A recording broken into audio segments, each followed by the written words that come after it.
भारत की खित्ते में एक बार फिर नई आग सुलगाने की कोशिश। भारतीय वजीर दिफा राजनाथ की एक बार फिर पाकिस्तान को धमकियां। हथियारों की पूजा के बाद खिताब में कहा, कराची का रास्ता सरक्रीक से गुजरता है। जवाब में वजीर दिफा खालिद ने कहा, भारतीय एडवेंचर पर जो भारत को नुकसान पहुंचेगा उस मुताल्लिक़ जरूर सोचेंगे। पाक फौज का दुश्मन को दो टोक पैगाम। कहा, अगर जंग का नया दौर शुरू होता है तो पाकिस्तान पीछे नहीं रहेगा। हम पूरी कुव्वत और पुख्ता आज़म के साथ किसी किस्म की हिचकिचाहट या पाबंदी के बगैर जवाब देंगे। क्या 2 साल तवील इसराइली जहरियत का इख्तिताम करीब है? आलमी सालसी रंग लाने लगी। काहिरा में मुज़ाकरात। हमास ने आलमी निगरानी में हथियार डालने पर रजामंदी जाहिर कर दी। हमास, इसराइल, मिस्र और अमरीकी वक्त मुज़ाकरात के लिए काहिरा में मौजूद। हमास ने बयान में कहा कि हथियार फलस्तीनी और मिस्री इदारे के हवाले करेंगे। उधर इसराइल गजा पर बमबारी खत्म करने के लिए तैयार हो गया, लेकिन इस दौरान ताज़ा हमलों में मजीद 95 अफराद शहीद कर दिए। अमरीकी सदर डोनाल्ड ट्रंप ने बड़ा दावा कर दिया। कहा, इसराइल गजा से इब्तदाई इनखला की हद पर मुत्तफिक हो गया। उम्मीद है मेरा जंग बंदी मंसूबा जल्द हकीकत बनेगा। वजीर आला पंजाब के बयानात, पीपल्स पार्टी के तुंद तेज जवाबात, इत्तेहादियों में फिर ठन गई। मरियम नवाज की तनकीद पर शर्जील मेमन का जवाब। पंजाब हुकूमत को मुबाहिसे का चैलेंज दे दिया। कहा, सियासत तो वो लोग कर रहे हैं जो इस मौके पर भी बिस्किट के डब्बे और आटे के थैले पर अपनी तस्वीर लगा देते हैं। जवाब में वजीर इत्तलात पंजाब आज़मा बुखारी का सख्त रद्द अमल। कहती हैं, शर्जील मेमन का चैलेंज कबूल है। पंजाब के सैलाब मुतासरीन पर गंदी सियासत का बयानिया नाकाम हो चुका। भारतीय विमेंस टीम भी मोदी की पैरोकार नजर आई। मेंस टीम का चलाया गया चलन जारी रखा। भारतीय कप्तान ने टॉस के मौके पर रवायती बुग़्ज़ का मुजाहिरा किया और पाकिस्तानी कप्तान से हाथ ना मिलाया। इस मौके पर फातिमा सना ने भी हरमनप्रीत कौर को लिफ्ट ना कराई। आईसीसी विमेंस वर्ल्ड कप में भारत ने पाकिस्तान को 88 रन से शिकस्त दे दी। कौमी विमेंस टीम 248 रन के ताक़ुब में 159 रन बना सकी। और अक्टूबर, छाती के सरतान के खिलाफ आगाही का महीना। पाकिस्तान में खातून को होने वाले केसेस में ब्रेस्ट कैंसर सरे फहरिस्त। सालाना 90,000 से ज़ायद केसेस रिपोर्ट होते हैं, जिसकी वजह से तकरीबन 40,000 खातून जान की बाजी हार जाती हैं। ब्रेस्ट कैंसर से बचाव के लिए कौन सी एहतियाती तदाबीर इख्तियार की जाए, प्रोग्राम में जानेंगे एक्सपर्ट की राय। अस्सलाम वालेकुम, खुश आमदीद। भली करेगा यार। जी आया नू खैर बशत के दुनिया बोले के साथ मैं हूँ सैयद फैसल करीम और मैं हूँ Sadia Samson. Faisal, early in the morning एक थॉट मेरे जहन में आ रहा है। आई थिंक ये बहुत सारे पाकिस्तानियों के जहन में होगा कि खित्ते में एक बार फिर से वही पुरानी आग सुलगाने की कोशिश की जा रही है। भारतीय वज़ीर दफ़ा का जो ताज़ा बयान आया है, जो धमकी उन्होंने बेसिकली दी है, कराची के रास्ता वो जो कहते हैं कि सरक्रीक से गुजरता है। I mean, What kind of mentality is? एक दफ़ा भूले नहीं है what they have got from Pakistan? अच्छा सादिया, जिन्हें अपनी फ़ौज कश्मीर की वादियों में काबू में नहीं आती, जिनके अपने हाथ से लद्दाख निकल रहा है, जो अपने माओ बागियों के साथ के हाथों धूल चाट रहे हैं, वो कराची के ख्वाब देख रहे हैं। जिन्हें ऑपरेशन सिंदूर में अपनी औकात याद दिलाई गई, वो अब तारीख और जोग्राफिया बदलने निकले हैं भाई साहब। एक्चुअली फैसल, मेरे जहन में क्या आ रहा था कि भारतीय वज़ीर दिफा बराए लीमू मिर्च, I don't mind me saying that, एक और लतीफ़ा छोड़कर आकर पाकिस्तान ने उन्होंने छोड़ा है कि सर क्रीक में कोई हरकत कर सकते हैं, तो भारत का जवाब ऐसा होगा जो दुनिया याद रखे। यहाँ पे वक्त हुआ है ब्रेक का। See you after this little.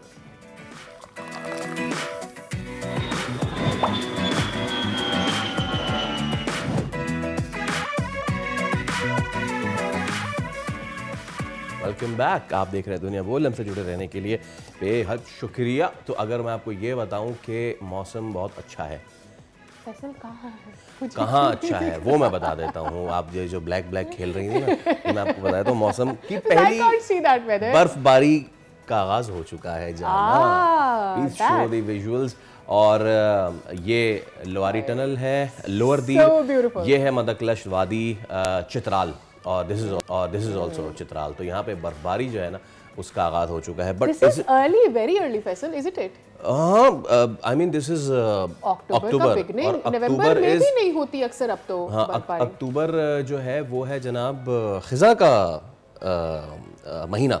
तो क्या मैं ये कहूँ कि जो हम पहले बात कर रहे थे कि खिज़ा गायब होने वाला है, जिस तरह बाहर गायब हुआ था, मॉनसून, और अभी तो मॉनसून के बाद जो एक बीच में स्पेल आता है गर्मी का, थोड़ा सा अपर एरियाज में भी आता है, because to dry out the natural way of जो गीला हो जाता है सब, बट वो भी नहीं हुआ और फिर खिज़ा भी नहीं आया और बर्फबारी हो गई है, तो एक वेदर ही स्किप कर गए हम पूरा का पूरा। सिर्फ एक नहीं, हमें इस साल तो वेदर बाहर भी नहीं मिली, स्प्रिंग भी नहीं मिली ना। But look at this, how beautiful this is. हाँ, इट इज अच्छी बात है, बर्फबारी होना अच्छी बात है। तो चलें, that's a good thing, that's a good sign, although कि कल रात कराची में अचानक से बारिश हो गई।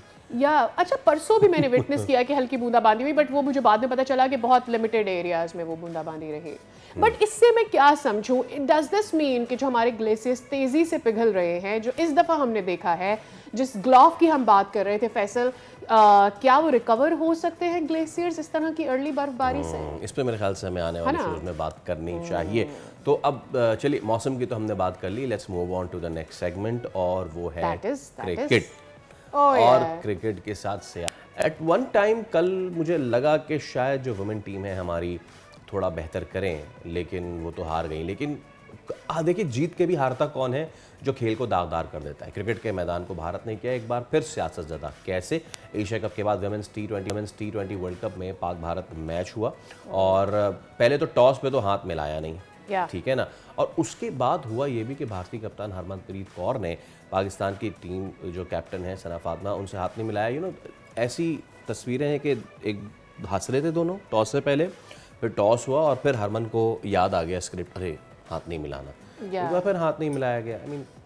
अच्छा, I have another story to tell, other side of story that comes to my mind. वो ये कि यार ऐसा हो नहीं सकता ना Faisal, if I am friends with you, तो मैं कल को I can't hate you, but if I have been told to not talk to you, if I have been told to not shake hands in public with you, not to be seen happy in public with you, तो मैं उसको portray करूँगी। मेरी acting limited ही होगी ना। I can't always act to be sad or hateful around you। तो मुझे लगता है यही कल भी वो स्क्रिप्ट था जो कौर को पता था कि उसने ग्राउंड पे जाके ही करना है, तो वहीं से उन्होंने स्क्रिप्ट शुरू किया। एब्सोल्युटली, और ये सब तो हुआ सो हुआ। खैर, पाकिस्तान का जो वर्ल्ड कप का इस वक्त सिचुएशन चल रही है वो बहुत ही ख़राब है। पहला मैच बांग्लादेश से हारी, उसके बाद दूसरा मैच जो है वो अब इंडिया से भी हार गई। पॉजिटिव्स, जब पहले घंटे में पहले हाफ में इंडिया ने खेला और लोग कह रहे थे कि यार इनको तो 250 से पहले आउट कर दिया, उस वक्त मैंने एक खदशा जाहिर किया था कि भाईजान प्रेमदासा कोलंबो में ये मैच हो रहा है और हल्की फुल्की बारिश भी हुई है, और बॉल जब जैग अराउंड करेगा तो ये 250 नहीं बने, ये 350 बने। और उसका फिर हमने देख लिया, शाखसाना देख लिया हमने। पाकिस्तान की तरफ से बैटिंग करते हुए कोई भी बैटर सिवाय सिद्रा अमीन और नतालिया, जो कि कहाँ पैदा हुई थी वो? आज़ाद कश्मीर की नतालिया परवेज, आज़ाद कश्मीर, बंडाला आज़ाद कश्मीर में जो पैदा हुई थी, तो वो जो है उन्होंने कुछ खातिर खा परफॉर्मेंस दिखा। इसके अलावा नहीं। अच्छा, इसके अलावा एक और खबर है सादिया क्रिकेट से जुड़ी, और वो ये है कि सरफराज अहमद को जो है ना पीसीबी में कोई ना कोई रोल मिलने जा रहा है। अच्छा, मुझे तो पता चला है कि वो रोल जो है वो सिलेक्टर का भी हो सकता है, वो चीफ सेलेक्टर का भी हो सकता है। Well, let's see. अच्छा, बहुत सारे जो हमारे कराची के फैंस हैं ना सरफराज के, बोलेंगे यार अभी तो इसको खेलना चाहिए था, आपने इसको बना दिया, इस रोल पे बना दिया। बट आई थिंक ये रोल अच्छा रहेगा सरफराज के लिए, लेकिन देखना ये है कि जिस तरह पहले भी होता है, ये रोल कितना कॉम्प्रोमाइज्ड होगा, क्या सरफराज को पूरे इख्तियारात मिलेंगे काम करने के लिए या नहीं, ये तमाम तर मामला है। तो और अगर वो अपने तरीके से काम करना चाहेंगे तो वो इस पोजीशन पे रहेंगे या नहीं, That is what I've seen, मतलब। Exactly. तो चलिए, क्रिकेट एक्सपर्ट सैयद हैदर हमारे साथ मौजूद हैं, उनसे बात कर लेते हैं। अस्सलाम वालेकुम हैदर साहब, very good morning to you sir. All good sir. India Pakistan से आगाज़ करते हैं। यही हमने सोचा था और यही हुआ, हाथ नहीं मिलाएंगे, नहीं मिलाया। प्लस ये कि कल एक और चीज़ भी हुई, वो रनआउट वाली चीज़ भी हुई। अगर हमारे पास, हाँ, वो भी चीज़ तो पहले ज़रा हैंडशेक वाले पे बात कर लेते हैं। तो अब ये जो बीमारी है ये इन्होंने इधर भी डाल दी है, कब तक चलेगी ये बीमारी? अब तो ऐसा लगता है कि ये कैप्टन आएंगे, इंडिया के कैप्टन टॉस करने के लिए उनके हाथ बांध दिए जाएंगे, कहीं गलती से भी हाथ ना खुल जाए। तो जिस तरह इतना पॉल्यूटेड कर दिया है क्रिकेट को इस चीज़ से, मैं समझता हूँ ये कोई अच्छी बात नहीं है। और लेकिन इससे क्या फायदा क्या हो रहा है इंडिया को, मुझे समझ में नहीं आ रहा कि इंडिया ऐसा करके क्या हासिल करना चाह रहा है। आप हाथ नहीं मिलाएंगे तो क्या इसका मतलब ये है कि पाकिस्तान को लोग भूल जाएंगे? नहीं, बल्कि और पाकिस्तान, देखें खबरों में आके पाकिस्तान उनकी सोच से ज्यादा ऊपर आ गया है और दुनिया भर से उसके खिलाफ आवाज़ें उठने लगी हैं कि आप ऐसा नहीं कर रहे हैं। एबी डिविलियर ने, साउथ अफ्रीका के साबिक कप्तान है, उन्होंने इसको क्रिटिसाइज किया और बहुत सारे लोगों ने इसको क्रिटिसाइज किया। तो ये सारा मसला ये है कि आप जब आपके हाथ में कुछ नहीं रहता और आप जो है पीछे कहीं और मार खा चुके होते हैं, तो फिर वो खिसियाने बिल्ली खंबा नोचे वाली जो मुहावरा है उर्दू का, वो यहाँ पे बिल्कुल सही सादर आता है।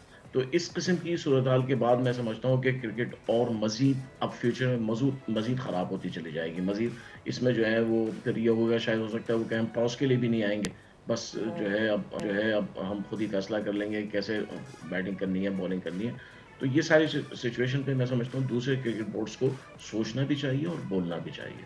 ठीक है हैदर भाई, हमें हमारे कॉरेस्पॉन्डेंट अफजाल अब्बासी भी ज्वाइन कर चुके हैं जो कि कोलंबो में हैं, ये मैचेस भी कवर किए उन्होंने। Afzal, a very good morning to you. पहले तो हमें ज़रा कल का आंखों देखा माहौल एक्सप्लेन करें। हम तो ये एक्सपेक्ट कर रहे थे कि इतनी हंसी खुशी जो आई हैं और उनको कहा गया है कि आप कोशिश करें कि आप हैंडशेक ना करें, मतलब इट्स लाइक कोशिश करनी थी, थोड़ा थोड़ा मिला लेना शायद। I don't know what they meant when they said that, but क्या माहौल था? वेरी गुड मॉर्निंग व्यूअर्स को, आपको, फैसल भाई को। जी बिल्कुल, माहौल यहाँ पर ऑब्वियसली टेंस था। पिछले 2 दिन से हमने प्री मैच प्रेस कॉन्फ्रेंस भी कवर की। इंडियंस बॉलिंग कोच आए यहाँ पर अविष्कर, उन्होंने मीडिया टॉक की और उससे पहले पाकिस्तान वुमेन्स टीम की कैप्टन फातिमा सना जब प्री मैच प्रेस कॉन्फ्रेंस में आई तो आईसीसी के जो रिप्रेजेंटेटिव थे उन्होंने कैटेगोरिकली हमें रोका कि आपने हैंडशेक के हवाले से जो है वो कोई भी क्वेश्चन जो है वो पुट नहीं करना। तो ऑब्वियसली मीडिया बॉक्स में भी जो था वो बड़ा टेंस माहौल था, क्योंकि इंडियन तमाम बड़े मीडिया आउटलेट्स के जितने भी रिप्रेजेंटेटिव्स हैं वो भी थे, पाकिस्तान के लोग भी थे, हम भी कवर कर रहे थे। तो सबकी एक ही नजर थी कि हैंडशेक होगा कि नहीं होगा, और ऑब्वियसली वो पहले से डिसाइडेड था कि नहीं होगा। और एक दफा फिर जो है वो इंडिया ने स्पोर्ट्समैन स्पिरिट जो है उसका मुजाहिरा नहीं किया, और जिसकी वजह से जो उसके बाद जो मैच में हुआ, मैच में ऑब्वियसली पाकिस्तान ने जब टॉस जीतकर पहले बैटिंग की, पहले जब उन्होंने इंडिया को बैटिंग करवाई तो उस पे इंडियन मीडिया, सोशल मीडिया पे जो है वो प्रोपेगेंडा उन्होंने स्टार्ट कर दिया वहां पर कि ये टॉस में भी कोई गड़बड़ हुई है। हमारी कैप्टन ने जो है वो इस इशू को रेज नहीं किया, लेकिन टॉस जो है वो हमारी कैप्टन जीती थी और उसको बोलने नहीं दिया गया। और कुछ सोशल मीडिया पेजेस जो इंडियन स्पॉन्सर्ड हैं उन्होंने ये प्रोपेगेंडा जो है वो स्टार्ट कर दिया। अच्छा अफजाल, कल एक और चीज़ हुई, वो जो मुनीबा का रनआउट था, मैं उस हवाले से भी पहले आपसे ज़रा जान लूँ, फिर हैदर भाई से भी इस पर करते हैं। मुनीबा का रनआउट क्या हुआ कल, सिचुएशन क्या बनी, ज़रा बताएंगे? बिल्कुल फैसल, जो मुनीबा का रनआउट था उस पर वो बड़ा कंट्रोवर्शियल था, क्योंकि पहले नॉट आउट दिया गया, उसके बाद दोबारा उसको रिव्यू में जाके आउट डिक्लेयर किया गया और उस पर फातिमा सना ने अपना प्रोटेस्ट भी रिकॉर्ड करवाया। लेकिन जब ऑफिशियली प्रेस कॉन्फ्रेंस के लिए पाकिस्तानी साइड से डियाना बेग आई जिन्होंने 4 विकेट्स भी लिए, और उन पर मैंने ये क्वेश्चन किया कि डियाना जो एक कंट्रोवर्शियल रनआउट सामने आया है उस पर पाकिस्तानी क्रिकेट टीम की कैप्टन ने, हमने ऑन स्क्रीन देखा कि उन्होंने प्रोटेस्ट रिकॉर्ड करवाया 4th एम्पायर को जाकर। तो उस पर डियाना बेग ने कहा कि देखें ये मामला जो है ये मैच ऑफिशियल्स और टीम मैनेजमेंट ने सेटल डाउन कर लिया है, तो इस पर मैं कमेंट नहीं कर सकती। चलें ठीक है, मैं जरा इस पे रूल्स जान लें।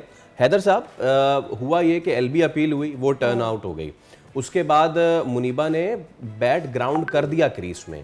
तो जब उन्होंने बैट ग्राउंड कर दिया क्रीज में और आगे उनकी रन लेने की कोई इंटेंशन नहीं थी, जब once the bat is grounded उसके बाद भी अगर बल्ला उड़ जाए और फिर बॉल स्टंप पे लग जाए और हल्का सा भी एयर में हो, तो रूल्स क्या कहते हैं, आउट था, नॉट आउट था? देखिए जी, रूल्स के मुताबिक ये है कि जब तक एक एक्शन जो है ख़त्म ना हो जाए, यानी जो एलबीडब्ल्यू की अपील हुई थी उसके बाद बॉल जो फील्डर के हाथ में थी और अंपायर ने उस वक्त जो है इशारा किया कि आउट नहीं है, उसके बाद अंपायर को जो है वो गेम ऑफ का इशारा करना पड़ता है, यानी कि बॉल डेड हो चुकी है। वो अंपायर ने जब तक इशारा नहीं किया था, और उस वक्त तक बैट्समैन को अपनी क्रीज में क्रीज पे रहना रहना जरूरी होता होता है। है जी। ओके। ये कानून है, लेकिन ये अनफेयर होता है क्योंकि उस वक्त चूंकि आप एक प्रोसेस में होते हैं, एक अपील के प्रोसेस में होते हैं, और बैट्समैन जो है वो बाहर या क्रीज से या अंदर दोनों सूरतों में हो सकता है, तो वहां पे ऐसा किया नहीं जाता है। इंटरनेशनल क्रिकेट में ऐसी चीजें, ये गली क्रिकेट में होती हैं, बच्चे खेलते हुए करते हैं, लेकिन इंटरनेशनल क्रिकेट में ऐसी चीजें नहीं की जाती, क्योंकि जाहिर है आप एक प्रोसेस में जब पहले से हैं, तो दूसरे प्रोसेस में आप नहीं जा सकते हैं। तो ये मैं समझता हूँ कि एक बदअखलाकी भी थी और अनफेयर भी था, लेकिन बहरहाल कानून के मुताबिक था, इसलिए अंपायर को फैसला देना पड़ गया। सही, लेकिन हैदर भाई, मेरे जहन में ये बात आ रही थी कि हर दफ़ा किसी भी बाय लॉज में, किसी भी ऑर्गेनाइजेशन के बाय लॉज में एक ग्रे एरिया ज़रूर होता है। उस ग्रे एरिया में जो क्रिकेट का स्पिरिट ये है कि जो बेनिफिट है वो बैटर को जाता है। जी जी बिल्कुल, देखिए वो spirit बहुत सारे ऐसे लॉज हैं, बिल्कुल Yeah. बहुत क्रिकेट के बहुत सारे ऐसे लॉज हैं। मनकट, जैसे मनकट है, मनकट यानी बॉलर आते जी, हैं, जी, अगर जी। वो देखे कि बैट्समैन क्रीज से बाहर है तो वो गेंद स्टंप पे मार सकता है। लेकिन ये ऐसे लॉज हैं जिनमें बहुत सारे फ्लॉज हैं, बहुत सारी ऐसी चीजें हैं जो नहीं होनी चाहिए थी। वो सही। जब एक बॉलर जब एक एक राइट। जिस काम के लिए आ रहा है वो ही करें, तो ये चीजें, लेकिन उसको उनके पास रीजन ये है कि अगर हम ऐसा ना करें तो बैट्समैन तो पहले ही निकल के बाहर आती पिच पे जाके ओके, खड़े हो बिल्कुल ठीक है, बिल्कुल ठीक है। अच्छा, मैं इस पे अब अफजाल आपके पास में आऊँगा। अफजाल, आपने कल पूरा मैच देखा और सिदरा ने 81 बनाए, गालिबन 81-88 बनाए, उसके Yeah. अलावा और कोई कुछ नहीं कर सकी, लेकिन उन्होंने बॉल्स बहुत ली। आपने इससे पहले जो साउथ अफ्रीका आया था पाकिस्तान, वो भी आपने सीरीज़ देखी थी, और वहाँ भी जो हमारी बैट्समैन का स्ट्राइक रेट रहा वो सबसे बड़ा दर्द सर रहा, स्ट्राइक रोटेशन नहीं थी। क्या देखते हैं आप आगे हमारे क्या चांसेस हैं, और ओवरऑल पाकिस्तान टीम जो है जब वो बैटिंग करने आती है वो आज भी 1980 का खेल खेल रही है? आप बाकी टीमों को देखा, ऑस्ट्रेलिया 350, न्यूजीलैंड 350, क्या मसला है हमारे साथ?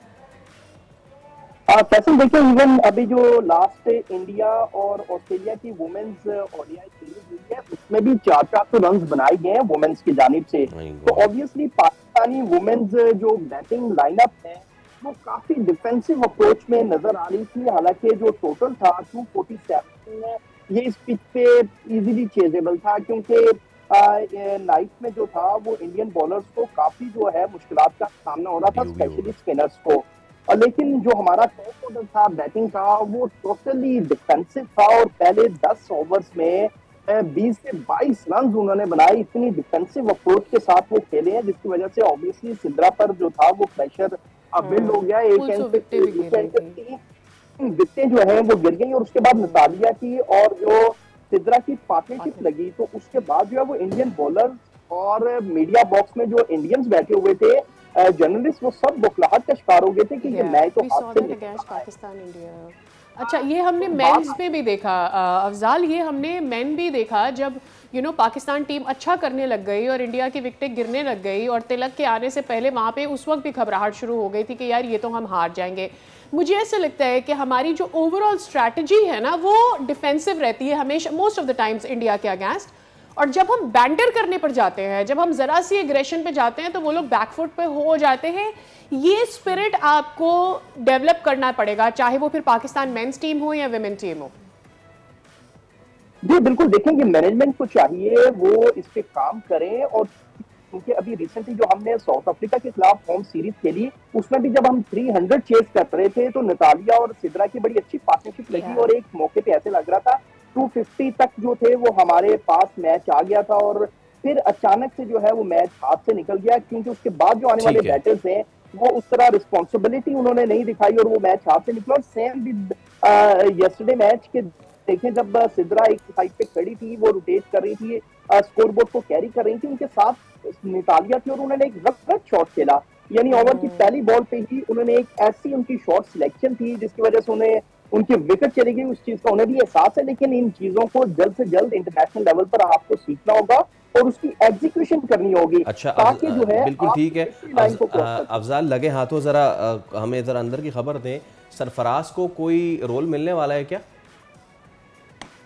देखें, इस हवाले से बहुत ज्यादा जो है वो चीजें चल रही हैं, लेकिन अभी तक जो है वो चूंकि होम सीरीज भी साउथ अफ्रीका के खिलाफ शुरू होने वाली है, और उसमें आकिब जावेद जो हैं वो अभी तक टोटल कंट्रोल किए हुए हैं। ऑब्वियसली उनके क्रिटिसाइज तो बहुत ज्यादा है, जो हालिया टीम परफॉर्मेंस है वो डाउन जा रही है, उस पर पीसीबी जो है वो सोच विचार जरूर कर रहा है, लेकिन ऑफिशियल अनाउंसमेंट का अभी जो है वो वेट किया जा रहा है। और हैदर भाई से भी जरा इस पे ले लेते हैं। हैदर भाई, ठीक है, अब हमारी साउथ अफ्रीका के खिलाफ सीरीज है, लेकिन मैं एक बार फिर वही देख रहा हूँ, इंडस्ट्रियल साइज के, जहाजी साइज के पंखे, पिच बिल्कुल सुखाई जा रही है। हमें समझ में नहीं आ रहा कि हम तो उनको शायद आउट कर लें, लेकिन उनके स्पिनर्स हमारा क्या हाल करेंगे वो फिर हम जाने कि अल्लाह जाने। अब अगर होती है ये चीज़, सरफराज आते हैं या आकिब जावेद जाते हैं, आपको ये पहले तो ये कि कितना ये लग रहा है कि ऐसा होने जा रहा है, अगर होता है तो वो कितना फ़ायदेमंद हो सकता है पाकिस्तान के लिए? देखिए, सरफराज को हो सकता है बना दें, लेकिन सरफराज को इख्तियारात नहीं मिलेंगे, मैं आपको पहले से बता रहा हूँ। असद शफीक पहले थे, उनसे पूछा भी नहीं जाता था और टीम जो है वो सिलेक्ट हो जाती थी। तो एक माइंड सेट है, एक पूरा जो पीसी में बैठा हुआ है, और वो किसी भी ऐसे पॉजिटिव आदमी को ना इख्तियार देना चाहता है, ना आगे आने देना चाहता है। तो फिर क्यों लाना है? मतलब कोई तो पर्पस होगा ना सरफराज को लाने का। क्या ऐसी झेप है और किस बात की झेप है जिसको मिटाने के लिए सरफराज को ला रहे हैं? देखिए, जब एक बड़ी हार होती है, एक बड़ी शिकस्त होती है, उसके बाद किसी न किसी को रिमूव तो किया जाता है, कोई किसी को, और वो इसीलिए यहाँ पे। और मैं आपको बताऊं, सरफराज जो है वो उनको चीफ सेलेक्टर नहीं बनाया जाएगा, ये मैं आपको पहले से बता दूं। उनको मेंटोर बना सकते हैं टीम का, जो पहले भी बनाया था, उस किस्म की कोई पोजीशन दी जाएगी, लेकिन चीफ सेलेक्टर जो है इस वक्त वही रहेंगे, आकिब जावेद, क्योंकि आकिब जावेद ही के इशारों पे और उनके बनाए हुए सारे जितने प्लान्स हैं उन पर पीसीबी काम कर रहा है। अभी आपने साउथ अफ्रीका के खिलाफ पिचेस की बात की, आप पिचेस वो बना सकते हैं, इंग्लैंड के खिलाफ जैसे बनाई थी, स्पिन विकेट बना लें, पिच को खुरदरा कर दें, उसकी सरफेस को पर इतने स्पॉट्स छोड़ दें जहाँ पे स्पिनर चल जाए, लेकिन आप सिर्फ ऐश नहीं जीतेंगे, आप अपने फास्ट बॉलर्स को मार रहे हैं। You are going to kill your fast bowling, जो आपका एक असासा है, आपकी निशात सानिया है, जो आपका एक हेरिटेज है फास्ट बॉलिंग। दुनिया के माने फास्ट बॉलर्स हमने पैदा किए, लेकिन इस बिहेवियर के साथ आप समझ लीजिए फास्ट बॉलर पैदा होना खत्म हो जाएंगे, और स्पिनर्स भी कोई क्वालिटी के नहीं बनेंगे, क्योंकि जब एक नया माहौल दे देंगे उनको, तो वो फिर क्या करेंगे? वो 8-8 विकेट तो ले लेते हैं। बिल्कुल ठीक है। बहुत शुक्रिया हैदर भाई, बहुत शुक्रिया। और अफजाल, एंजॉय करें सर कोलंबो में, वेदर एंजॉय करें, क्रिकेट तो वहाँ पे मोमेंट नहीं वो तो एंजॉय नहीं कर सकते। Meanwhile we hope that Pakistan team Sidra एक सेंचुरी अगर लगा देती ना, तो फिर वो, मुझे ऐसा लगता है ये बड़ी नाइंसाफ वो हो जाता है, लेकिन मुझे लगता है बहुत नाइंसाफी है कि एक इंसान जो कर रहा है आप उसी से कंसिस्टेंटली एक्सपेक्ट करते रहे और बाकी कुछ भी ना करें। हाँ, वो उसके ऊपर बहुत ज्यादा प्रेशर बढ़ा देता है। ऊपर से जब आप सिर्फ एक टीम नहीं, पूरी की पूरी आईसीसी के अगेंस्ट खेल रहे हो, तो फिर आप क्या ही कर लेंगे। एक ब्रेक ले रहे, उसके बाद दोबारा हाजिर होंगे। स्टे विद अस।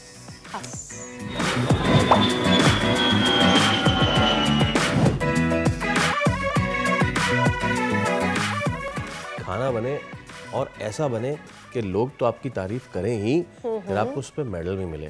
क्या ही बात है। खाना तो सब बना लेते हैं, लेकिन ऐसा मेडल कौन लेकर आता है? ये मेडल लेके आती हैं आयशा अली।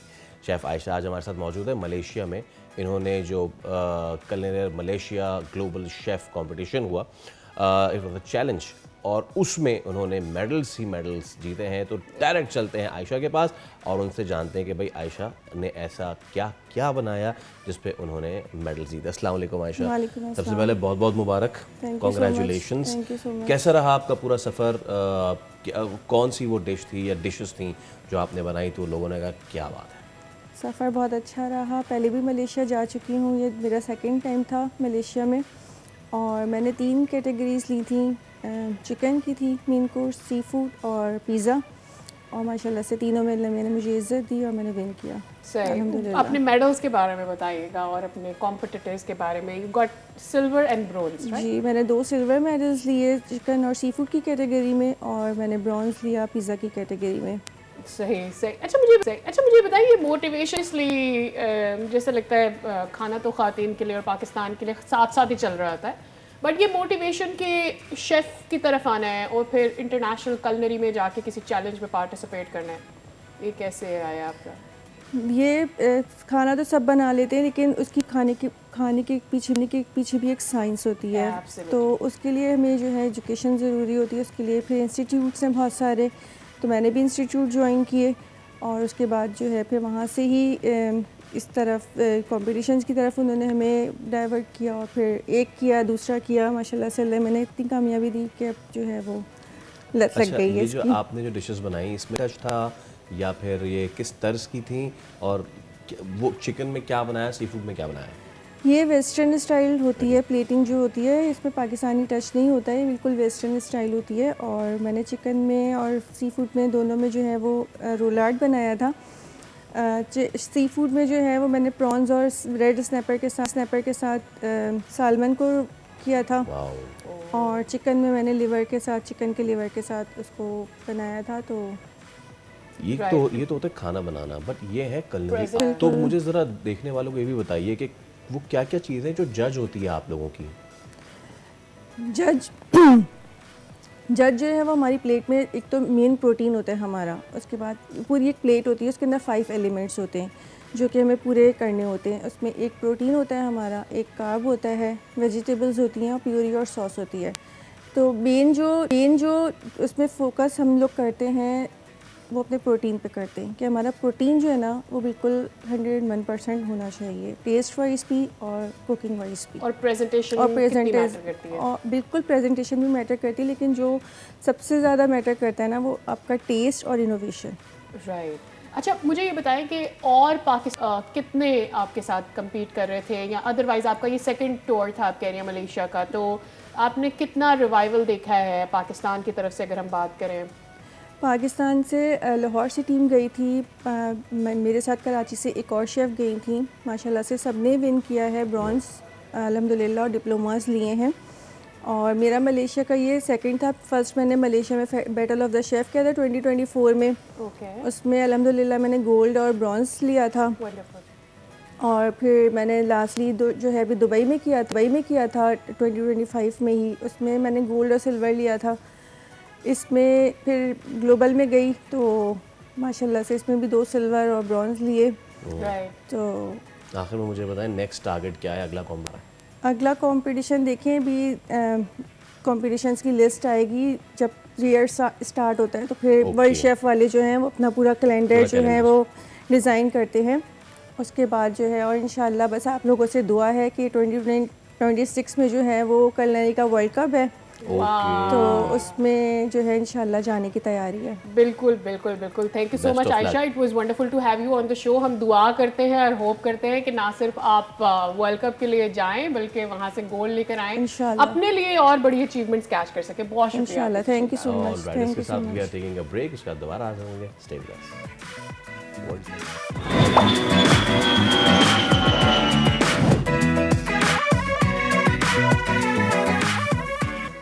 एक बार दफ़ा फिर आपको कहेंगे खुश आमदीद। अक्टूबर का महीना है, पूरी दुनिया में ये जो छाती का सरतान है, ब्रेस्ट कैंसर, उसके मुतालिक आगाही से ये महीना वाबस्ता है। पाकिस्तान में इसकी शरह तेज़ी से फैली तो है, लेकिन अब जब आगाही मुहिम चल रही है और हम अपने हिस्से की भी शमा जलाते जा रहे हैं, कोशिश कर रहे हैं कि लोगों तक ये पहुंचाएं कि किस लेवल पे ये ट्रीटेबल है और क्या क्या टेस्ट कराने चाहिए। और ये कि लोगों को अवेयरनेस कितनी आ गई है और लोग अपने तई जो है वो इसको किस तरह से चेक कर सकते हैं, और क्या ये ख़ातीन में जो टैबू था कि इस पर बात नहीं करनी किसी से, क्या वो ख़त्म होता हुआ नज़र आ रहा है या नहीं। हमारे साथ स्टूडियो में मौजूद है डॉक्टर नाइला जाहिद, आप ऑन्कोलॉजिस्ट हैं, इनसे जानते हैं कि व्हाट्स हर ओन एक्सपीरियंस, हम कितना आगे आए। अस्सलाम वालेकुम ma'am, very good morning to you. सबसे पहले तो ये कि ये हम कई सालों से पाकिस्तान में ब्रेस्ट कैंसर मना रहे हैं, हम अपने बचपन से मैं देख रही हूँ, लेकिन हम we come a way forward, लेकिन हम अभी भी बहुत ज़्यादा टैबू में फंसे हुए हैं। जब हम ब्रेस्ट कैंसर की ख़ास तौर पे बात करते हैं, हम इस बारे में किसी से बात नहीं करना चाहते, औरतों से ही बात नहीं करना चाहते, मर्द की तो दूर की बात है। कितना हमने सफ़र तय किया है when it comes to breast cancer awareness? अच्छा, तो मैं अगर कहूँ कि मेरे ख्याल से एटलीस्ट 10 साल से ब्रेस्ट कैंसर अवेयरनेस तो पूरे पाकिस्तान में ये महीना सब लोग बड़े उससे मनाते हैं, और इसकी वजह से अवेयरनेस काफ़ी बढ़ी है। मुझे पाकिस्तान में अब प्रैक्टिस करते हुए 20 साल से ज़्यादा हो गए। एक चीज़ जो पॉजिटिव वे फॉरवर्ड है वो ये है कि जब मैं शुरू में आई थी तो चौथी स्टेज के कैंसर्स बहुत ज़्यादा होते थे, अब हम दूसरी और तीसरी स्टेज में कैंसर्स ज़्यादा देखते हैं। दूसरी एक और चीज़ जो अहम थी, ये ज़ाहिर है ये एक बहुत ही मोजी मर्ज़ है, इसका इलाज बहुत इंटेंसली करना होता है, तो उसके डर से या ख़र्चे से जो भी लोग बहुत होम्योपैथिक ट्रीटमेंट्स पे चले जाते तो केस बहुत ख़राब करके आते थे, वो चीज़ भी अब बहुत कम हो गई, अब लोगों को पता है जाना कहाँ है। लेकिन ये सारी चीज़ें अभी तक बड़े शहरों तक महदूद हैं। अब इस चीज़ को हमें छोटे शहरों में और गांव तक में भी पहुंचाना है कि लोगों को पता रहे कि ये क्या चीज़ है, और इसके बारे में अगर ऐसा कुछ भी है तो इसमें फ़ौरन डॉक्टर से रुजू करने की ज़रूरत है। छोटे शहरों और देहात की बात करते हैं, एक तो इसकी अर्ली जो इंस्पेक्शन है, अर्ली डिटेक्शन है, वो बड़ी ज़रूरी है। अब लोगों में रुझान हो रहा है मैमोग्राफी और उसकी तरफ जाएं। ये चीज़ हम छोटे शहरों और देहात में कैसे लेके जाएं, बिकॉज वहाँ तो अब प्राइमरी फैसिलिटी नहीं, तो how to take this to the areas जहाँ पे नॉलेज नहीं है अभी तक? ये एक काफ़ी मुश्किल काम तो है। आई थिंक इसमें सबसे इम्पॉर्टेंट तो ये कि हमारे हेल्थ केयर वर्कर्स हमें बहुत हेल्प कर सकते हैं, जो छोटे रिमोट एरियाज़ में जा रहे होते हैं, तो उनको हमें एजुकेट करने की ज़रूरत है कि जब वो जाएं वहाँ पे तो जो, क्योंकि इसका ख़तरा ज़्यादा जो बढ़ता है वो 40 साल के बाद बढ़ता है। अच्छा। वैसे तो यंगर एज में भी हो सकता है, तो उससे 40 से ऊपर की जितनी ख़वातीन हैं तो उनके ब्रेस्ट एग्जामिनेशन ज़रूर हों। हमें कैंप्स लगाने की ज़रूरत है सारे देही इलाकों में, ताकि वहाँ पे ख़वातीन आएँ और उनको चेकअप हो जाए, और अगर किसी की कोई गुठली मिलती है तो उसको सही जगह पे भेज दिया जाए ताकि उसका इलाज मुमकिन है। उसूलन तो मैमोग्राम्स होने चाहिए, जो कि गोल्ड स्टैंडर्ड है पूरी दुनिया में अर्ली डायग्नोसिस का ब्रेस्ट कैंसर के, और उसमें मैमोग्राम में ब्रेस्ट कैंसर उस वक्त पता चल जाता है जब गुठली भी महसूस नहीं हो रही थी। ज़ाहिर है तो इलाज बहुत मुख्तसर होता है और बीमारी को क्योर यानी जड़ से ख़त्म करने के चांसेस ज़्यादा होते हैं। तो वो हमें इन छोटे इलाकों तक किस तरह पहुंचा सकते हैं हम, उसका एक तरीका ये भी हो सकता है कि मोबाइल मेमोग्राफी मशीन, यानी कि वो मशीन जो कि किसी बड़ी उस पर फिक्स हुई हुई है और जा रही है, इस तरह की एक मशीन पाकिस्तान में है जो कि पिंक रिबन वाले लाए थे, और फ़िलहाल वो लाहौर में आई थिंक किसी हॉस्पिटल के साथ ही, मतलब लेकिन अब तो वो एक जगह ही स्टेशन हो गई है। लेकिन बट इस तरह की मशीन्स जो है ना, वो मुख्तलिफ़ जगहों पे जाके छोटे छोटे एरियाज़ को कवर करके उसमें आइडेंटिफाई कर सकती हैं।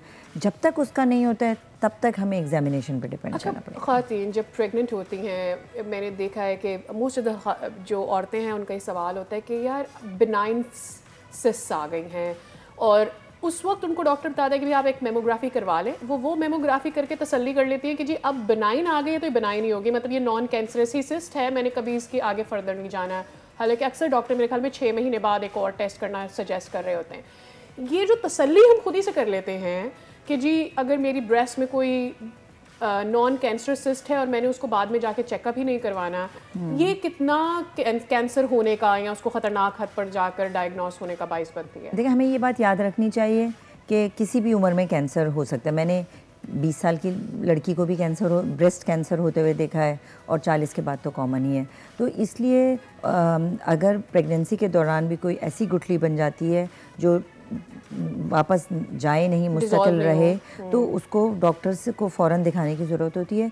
इवन डिलीवरी का भी इंतज़ार नहीं करना चाहिए। हमारे गायनेकोलॉजिस्ट भी बाज़ दफ़ा इसमें बहुत एक उनके ऊपर एक गलत वो है, इम्प्रेशन है कि चलो भाई अभी तुम्हारी डिलीवरी से फ़ारिग हो जाओगी, फिर मैं तुम्हें दूसरे डॉक्टर के पास भेजूँगी, लेकिन उस वक्त तक बीमारी कहाँ से कहाँ पहुँच जाती है। अभी रिसेंटली ही मेरे पास एक लड़की आई 25 साल की, उसके ऑलरेडी 3 बच्चे, चौथे के लिए प्रेगनेंट, बहुत बड़ी ब्रेस्ट की गुठली लेके आई कि मतलब कि बिल्कुल समझ लें कि ज़ख़म बन रही थी वो, और वो उसको वो अपनी प्रेगनेंसी ख़त्म करने से डर रही थी।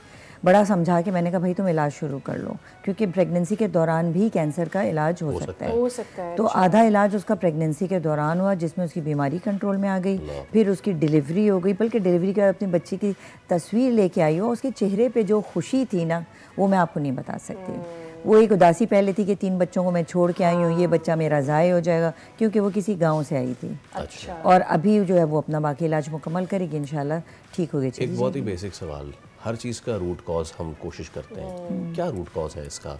मौरूसी है, कुछ खाने से होता है, होता क्यों है ये? लेकिन जो चीज़ें इसमें प्रूवन है, एक तो एज के साथ इसका ख़तरा बढ़ता है, ये तो हमें पता है। दूसरी चीज़ जो है यंगर पेशेंट्स में एक अहम चीज़ जो है वो फैमिली हिस्ट्री और जेनेटिक्स हैं। इसलिए अगर किसी को 30 साल से कम उम्र में हो रहा है, हम उसके जीन टेस्ट ज़रूर कराते हैं। बरका जीन है जो कि इससे एसोसिएटेड होता है ब्रेस्ट कैंसर से। और उसके अलावा जो चीज़ें हमें अंदाज़ा है जिनके हम वो ख़वातीन जिनके हम बच्चे देर से होते हैं 30 साल के बाद, लेकिन हमारे मुल्क में ये चीज़ अप्लाई नहीं करती है। अब जैसे मैं इसका ही बता रही हूँ, शी इज़ ओनली 25, तो और उसके 3 बच्चे ऑलरेडी हैं और फिर उसको ब्रेस्ट कैंसर हो गया। इसमें एक और जो वजह है वो शायद ये भी है कि मोटापा तो खैर प्रूवन है, फ़िज़िकल एक्टिविटी कम होना, हफ्ते में कम से कम टोटल मिला के भी अगर 3 घंटे वॉक कर ली जाए तो वो ब्रेस्ट कैंसर के ख़तरे को कम करती है। फिर एक और चीज़ जो हमारे यहाँ मैं समझती हूँ गाँव वगैरह में जो चीज़ शायद हमारी quality control on the fertilisers वगैरह नहीं है। हमारे पास बहुत सारे फर्टिलाइज़र्स वगैरह शायद अभी भी वो यूज़ हो रहे हैं जो दुनिया भर में इस्तेमाल नहीं हो रहे हैं, और उनमें बहुत सारे कार्सिनोजेंस हैं। और ये लोग जो गांव में रहते हैं, ये लोग वही पानी बह रहा होता है, उसी में सब्जियां भी धुल रही थी, वही पानी भी उठा के पी रहे हैं, तो कितने कार्सिनोजेंस इनके पेट में जा रहे हैं हमें नहीं पता। तो ये सारी वजूहात हैं जो कि हम समझते हैं कि जिनको ठीक करने की कोशिश की जा सकती है। ठीक है, बहुत शुक्रिया मैम नाला, it was a pleasure having you. तो जनाब, ऑर्डर ऑफ द डे, अपना इलाज कराएं और उससे पहले अर्ली डिटेक्ट कराएं। जितना अर्ली डिटेक्ट कराएंगे उतना ज़्यादा अच्छा रहेगा। इसी के साथ आपसे लेंगे इजाज़त, आपसे मुलाकात होगी कल। अपना ख्याल।